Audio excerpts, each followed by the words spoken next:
नमस्कार दोस्तों, सक्सेस पथ में आप सभी का स्वागत है। तो चलिए शुरू करते हैं इस अध्याय को।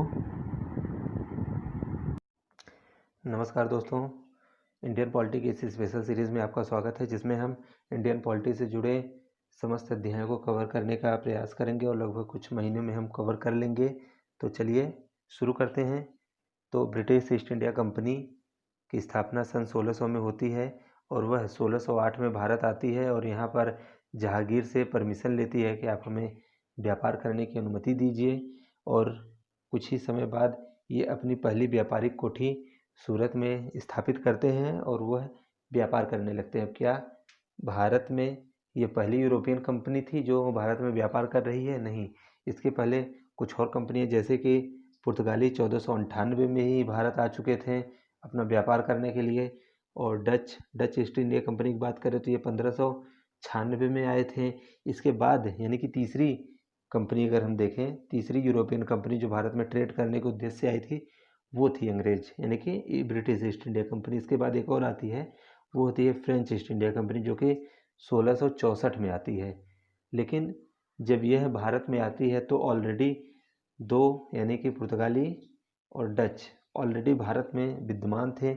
क्या इतना आसान होता है? नहीं, इतना आसान नहीं होता है अपना आधिपत्य स्थापित करना। कई लड़ाइयाँ ये पुर्तगालियों से और डचों से तो कुछ खास नहीं, लेकिन हाँ पुर्तगालियों से काफ़ी लड़ाइयाँ लड़ते हैं। इसके बाद जब फ्रेंच लोग आते हैं, फ्रांसीसी ईस्ट इंडिया कंपनी जब आती है भारत, तो उससे भी काफ़ी लड़ाइयाँ ब्रिटिश ईस्ट इंडिया कंपनी लड़ती है। और इन सबको जीतने के बाद एक British east India company Bharat में व्यापार का एक आधिपत्य स्थापित करती है। और किस तरीके से ब्रिटेन भारत पे 300 साढ़े 300 सालों तक शासन करता है, इन सब से क्या निष्कर्ष निकलता है, इस बारे में हम ज़्यादा विस्तार में बात नहीं करेंगे क्योंकि इसके बारे में हमारे हिस्ट्री के जो टीचर हैं वो बात कर लेंगे आपसे। लेकिन एक थोड़ा सा बैकग्राउंड लेंगे जिससे कि क्या क्या इम्पोर्टेंट्स वो रूल रेगुलेशन एक्ट चार्टर कौन कौन से इम्पोर्टेंट थे जो कि हमारे संविधान का एक बेस बनाते हैं। तो कोई भी कंपनी कोई भी हो, अगर वो कहीं ट्रेड करने के लिए, कहीं व्यापार करने के लिए या फिर कहीं शासन कर रहा है तो कुछ नियम कानून बनाएगी। निसंदेह वो अपने उद्देश्य से बनाएगी, अपने फ़ायदे के लिए, लेकिन उसमें भी कुछ ऐसे कानून होंगे जो कि वहाँ की जनता के लिए उपयोगी हो सकते हैं। तो ब्रिटिश ईस्ट इंडिया कंपनी भी ऐसे कुछ कानून बनाती है जो कि यहाँ के लोगों के लिए कुछ महत्वपूर्ण कानून थे, जो हमारे आज के संविधान में भी उनका नज़र आता है। तो आगे अगर हम बात करें तो जब British east India company Bharat से जाती है, यानी कि ब्रिटिश ईस्ट इंडिया कंपनी क्या बोले हम कि ब्रिटेन जब भारत से जाता है 1947 में, तो क्या जो आज का भारत है ये समस्त भारत के नेतृत्व में होता है? नहीं, उस वक्त सिर्फ इतना डील था कि ब्रिटिश ईस्ट इंडिया कंपनी जो तब थी और बाद में जिसको कंट्रोल कर रहे थे ब्रिटिश एम्पायर भारत के कॉलोनी के रूप में, तो जो ब्रिटेन के कंट्रोल में थी सिर्फ वही भारत को मिल रही थी, ना कि प्रिंसली स्टेट्स। प्रिंसली स्टेट्स के लिए था कि आप या तो भारत में आइए या पाकिस्तान में जाइए या फिर अपना एक स्वतंत्र देश बना के रहिए। तो कुछ प्रिंसली स्टेट्स तो भारत में आने के लिए तैयार हो गए, कुछ पाकिस्तान में भी चले गए और कुछ जो बचे वो बोले कि हम अपने आप को एक स्वतंत्र देश के रूप में मानेंगे। तो इतना आसान नहीं था भारत का एकीकरण, लेकिन हमारे महापुरुषों ने, सरदार पटेल हो चाहे वो जवाहरलाल नेहरू हो, इन लोगों ने अपने कार्यों से हमारे भारत को यूनाइट किया, हमारे भारत को एक किया। और ये जो आज हम भारत देखते हैं इसके पीछे एक बहुत बड़ी कहानी है भारत को एक करने के लिए। उसके विषय में हम कभी और बात करेंगे जब हम बात करेंगे भारत का एकीकरण। एकीकरण कैसे होता है भारत का, वो सिर्फ 11 प्रोविंसेस नहीं, प्रिंसली स्टेट्स भी भारत में मिलती है और किस तरीके से भारत का निर्माण करती हैं इसके बारे में हम आगे बात करेंगे। तो किस तरीके से क्या होता है, इसमें एक सबसे इम्पॉर्टेंट एक्ट जो है 1773 का रेगुलेटिंग एक्ट होता है। तो रेगुलेटिंग एक्ट एक्चुअली आया क्यों, ये इम्पॉर्टेंट है। इम्पॉर्टेंट ये भी है कि रेगुलेटिंग एक्ट में था क्या, लेकिन साथ में आपको ये भी जानना जरूरी है कि रेगुलेटिंग एक्ट एक्चुअली में आया क्यों। क्या, हालांकि रेगुलेटिंग एक्ट वो पहला एक्ट है जिसके द्वारा ब्रिटेन की पार्लियामेंट ईस्ट इंडिया कंपनी, जो कि ब्रिटिश ईस्ट इंडिया कंपनी है, उस पर कंट्रोल बना रही है। इससे पहले यानी कि 1773 के पहले तक अगर देखें हम, तो ब्रिटिश ईस्ट इंडिया कंपनी एक व्यापारिक कंपनी थी जो अपना ट्रेड कर रही थी। इसको भारत में शासन के लिए कुछ नहीं लेना देना था। लेकिन अब ब्रिटिश ईस्ट इंडिया कंपनी पे ब्रिटेन के पार्लियामेंट का एक कंट्रोल होता है कि अब आप ऐसे ट्रेड करेंगे। कुछ नियम और कानून अब डायरेक्ट ब्रिटेन बना रहा था। तो इसके पीछे क्या ऐसा हुआ कि ब्रिटेन को आना पड़ा सामने। तो जैसा कि आप जानते हैं कि दो महत्वपूर्ण लड़ाइयाँ हुई थी। एक हुआ था 1757 में, जो कि प्लासी का युद्ध था, और दूसरा था 1764 में, जो कि बक्सर का युद्ध था। तो प्लासी और बक्सर, इन दोनों युद्धों के बाद, स्पेशली बक्सर के युद्ध के बाद, ये मालूम हो चुका था कि ब्रिटिश ईस्ट इंडिया कंपनी अब भारत पे एक अपना प्रभुत्व स्थापित कर लेगी। क्योंकि जो बक्सर का युद्ध हुआ था 1764 में, इसके पश्चात भारत में बंगाल, बिहार और उड़ीसा का दीवानी अधिकार ब्रिटिश ईस्ट इंडिया कंपनी को, यानी कि कंपनी को मिल चुका था। दीवानी अधिकार बोले तो जो क्या कर किससे लेना है, कर की वसूली यानी कि टैक्स की वसूली अब डायरेक्ट कंपनी कर रही थी। और ये आप देखिए कि 1764 में एक युद्ध होता है जिसमें ब्रिटिश ईस्ट इंडिया कंपनी जीतती है। और बक्सर का युद्ध जो ये था, इसके बाद 1773 आते आते कंपनी बैंकक्रप्ट हो जाती है। जी हाँ, सन 1600 से लेके इतनी अच्छे से चल रही कंपनी कुछ सालों में बैंकक्रप्ट हो जाती है। ऐसा क्यों हो रहा है? अर्थात इसमें करप्शन है, बहुत बड़ा करप्शन है। आप इसे इस रूप में देखिए कि जैसे आज के समय में हमारे यहाँ की कुछ युवाओं का एक ड्रीम जॉब है कि वो भारत के बाहर, चाहे वो यूरोपियन कंट्रीज़ हों, चाहे वो यूनाइटेड स्टेट हों, जाके वहाँ पे जॉब करें, क्योंकि वहाँ पे एक अच्छी सैलरी पैकेज मिलता है। सेम तब के समय में इंडिया था। एक्चुअली सैलरी पैकेज तो नहीं बोलेंगे, लेकिन हाँ, जो भारत में ब्रिटेन से गवर्नर बन के आता था, कर्मचारी बन के आता था कंपनी का, वो जब ब्रिटेन वापस जाता था तो वो अपनी एक बिलियनियर ज़िंदगी जीता था, एक आलिशान ज़िंदगी जीता था। क्योंकि कंपनी में इतना करप्शन होने लगा था। कंपनी में करप्शन ये था कि कोई भी व्यक्ति अपना पर्सनल बिजनेस कर सकता है कंपनी में रहते हुए। इसके साथ साथ यहाँ पे राजाओं से गिफ्ट ले सकता है। तो आप समझ सकते हैं कि कोई कंपनी के बारे में क्यों सोचेगा जब वो अपना स्वयं का पर्सनल बिजनेस उसको करने की छूट है। तो ये ऐसे हो रहा था कि 1773 आते आते इतना ज़्यादा करप्शन होने लगा, इतना ब्रॉड लेवल पे करप्शन होने लगा कि कंपनी को कुछ फ़ायदा ही नहीं हो रहा था। तो कंपनी जब जाके ब्रिटेन में कहती है कि अब हम टैक्स चुकाने के लायक नहीं बचे हैं, हमारा इतना प्रॉफिट नहीं हो रहा है कि हम एक टैक्स चुका सकें।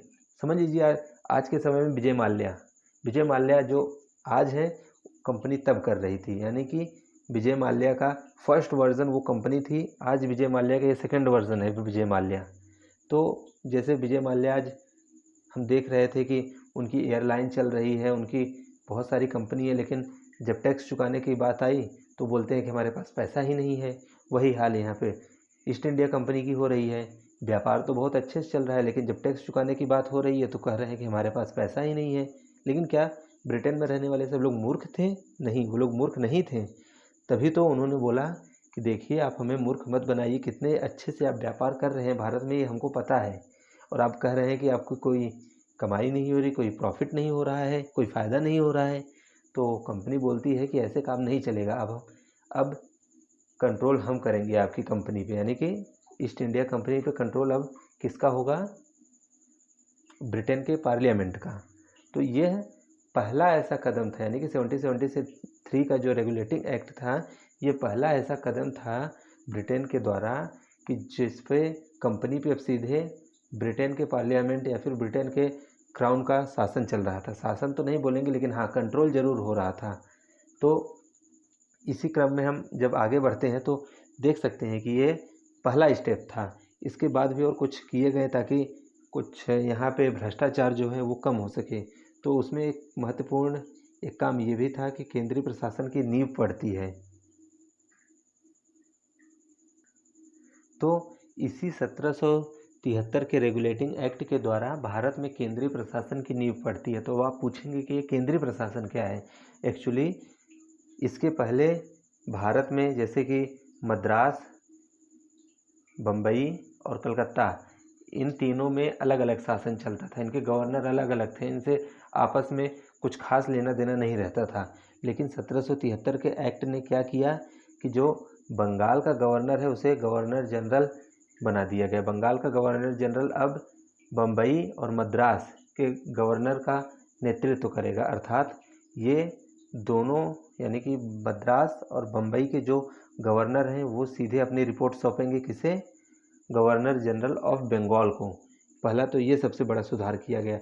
और जो पहला गवर्नर जनरल ऑफ बंगाल बना वो था वॉरेन हेस्टिंग। और तथा इसके बाद एक और कदम उठाया गया जो कि 1774 में हुआ। 1774 में क्या हुआ कि कलकत्ता में एक सुप्रीम कोर्ट की स्थापना की गई। तो इसमें जो सुप्रीम कोर्ट की स्थापना की गई, इसमें एक मुख्य न्यायाधीश और 3 टोटल जज थे। इस प्रकार से 4 लोग थे।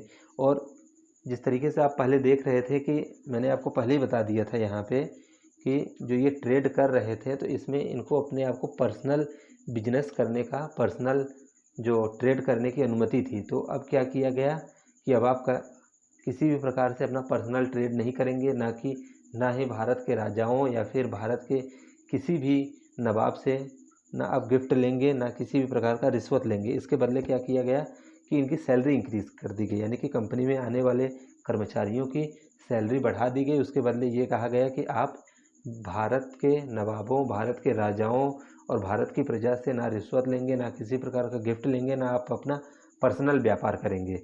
तो ये एक अच्छा कदम था जो कि एक अच्छा कदम था किसके लिए? कंपनी के लिए भी और ब्रिटेन के लिए भी। और कोर्ट ऑफ डायरेक्टर के माध्यम से कंपनी पे एक नियंत्रण स्थापित करने की कोशिश की गई, क्योंकि वॉरेन हेस्टिंग, ये जो वॉरेन हेस्टिंग हम पढ़ रहे हैं, ये कौन था? ये कंपनी का आदमी नहीं था, ये ब्रिटेन के जो गवर्नमेंट है उसका आदमी था। अब वो कंट्रोल कर रहा है कि अब आप क्या करेंगे, हमको आप बता के करिए, आप अपने मन से अपनी मनमानियाँ करना बंद करिए। और इसके साथ साथ एक और कदम आया कि अब हर 20 साल में एक रेगुलेटिंग एक्ट, यानी कि हर 20 साल में एक चार्टर लाएंगे। 1773, फिर 1793, फिर 1813, फिर 1833, फिर 1853। तो ये लगातार हर 20 साल में एक एक रेगुलेशन आता रहा, रेगुलेशन कि किस तरीके से कंपनी को क्या रेगुलेट करना है आप। और हर रेगुलेटिंग एक्ट में कंपनी को थोड़ा सा कमज़ोर और ब्रिटेन का कंट्रोल थोड़ा सा मजबूत किया जा रहा था। तो आप देख रहे थे कि ब्रिटेन अब धीरे धीरे अपनी कंट्रोल को मजबूत कर रहा था। और इसके थोड़ा सा अगर हम थोड़ा इंटरनेशनल पॉलिटिक्स में अगर हम जाने की थोड़ा सा कोशिश करें अगर, तो हम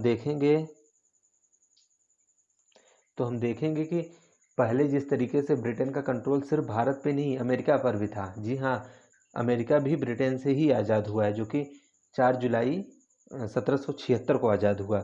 तो 4 जुलाई सन 1776 में जो अमेरिका की 13 कॉलोनीज़ थीं, उन्होंने ब्रिटेन के खिलाफ एक जन आक्रोश करती हैं और अपने आप को इंडिपेंडेंट घोषित कर देती हैं। तो अब ब्रिटेन का जो एक ध्यान था जो अमेरिका पे था, अब वो ध्यान अमेरिका से टोटली हट जाता है और वो भारत पे ध्यान करने लगते हैं। इसके बाद ही आप देखेंगे पिट्स इंडिया एक्ट और ऐसे ऐसे एक्ट आए जो कि भारत में थोड़ा सा शासन को लचीलापन करा गया, यानी कि भारत के लोगों को जोड़ा गया। इसलिए क्योंकि अब उनको ये लग रहा था कहीं जिस प्रकार से अमेरिका में विद्रोह हो गया था उसी प्रकार से कहीं यहाँ पर इंडिया में भी विद्रोह ना हो जाए। तो भारत के लोगों को मना के रखने के लिए कुछ नियम कानून और कुछ ऐसे कानून बनाए गए।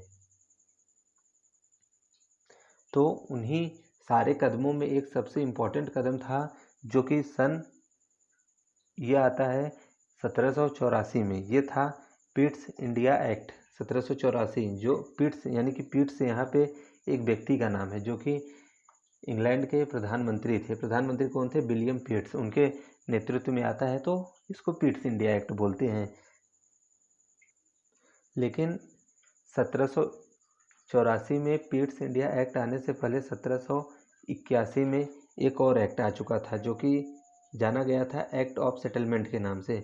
इसमें क्षेत्राधिकार की बात की गई थी। सुप्रीम कोर्ट और काउंसिल के बीच में जो एक कॉन्फ्लिक्ट चल रहा था कि कहाँ तक सुप्रीम कोर्ट का न्याय क्षेत्र है और कहाँ पे काउंसिल का क्षेत्र है।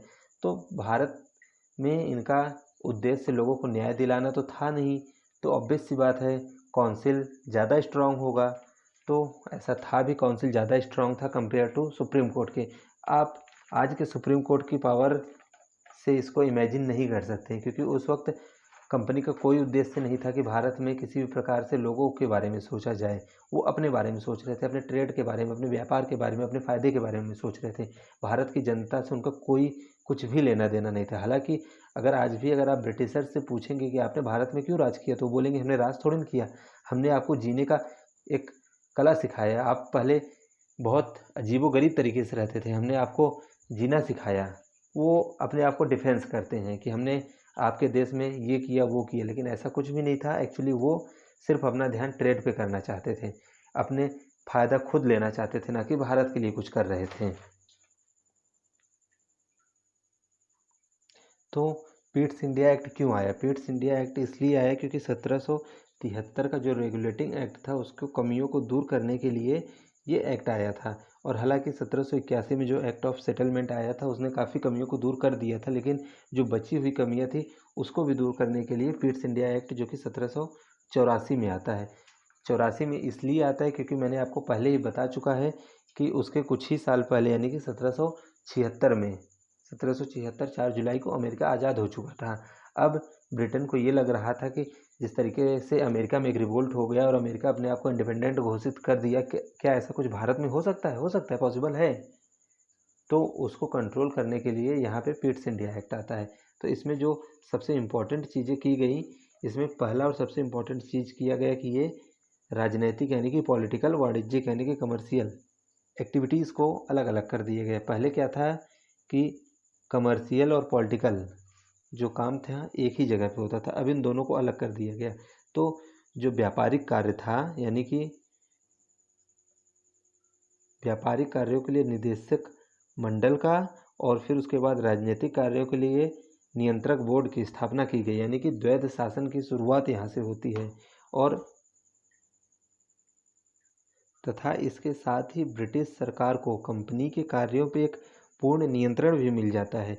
और यह ऐसा पहला एक्ट था जिसमें कंपनी ने यानी कि ब्रिटेन ने ये कहा कि अधिनियम में ये कहा कि ये ब्रिटिश आधिपत्य क्षेत्र है, यानी कि भारत को ब्रिटिश के आधिपत्य क्षेत्र बोला गया। इसके पहले सिर्फ वो व्यापार करने आए थे, ना कि भारत पे अधिकार करना था उनका। तो हम ज़्यादा इसको अच्छे से कवर तो नहीं करेंगे, क्योंकि जो इसमें से कुछ इम्पोर्टेंट जो एक्ट्स या रेगुलेशन है सिर्फ हम उस पर ध्यान देंगे। बाकी जो हिस्टोरिकल बैकग्राउंड में जो एक हिस्ट्री चलती रहती है, पिट्स इंडिया एक्ट क्यों आता है या फिर इसके कुछ और भी इम्पोर्टेंट्स रोल हैं, इसको हिस्ट्री वाले सर हिस्ट्री के चैप्टर्स में कवर करते रहेंगे। लेकिन मैं यहाँ पे सिर्फ इसका पॉलिटिकल बैकग्राउंड क्या तैयार करता है, क्या इंडिया के जो आज का हम पॉलिटिक्स जो पॉलिटी की बुक पढ़ते हैं उसमें क्या बैकग्राउंड होता है या फिर किस तरीके से शासन को स्ट्रॉन्ग करते हैं ये एक्ट, सिर्फ हम इसके बारे में बात करेंगे आज।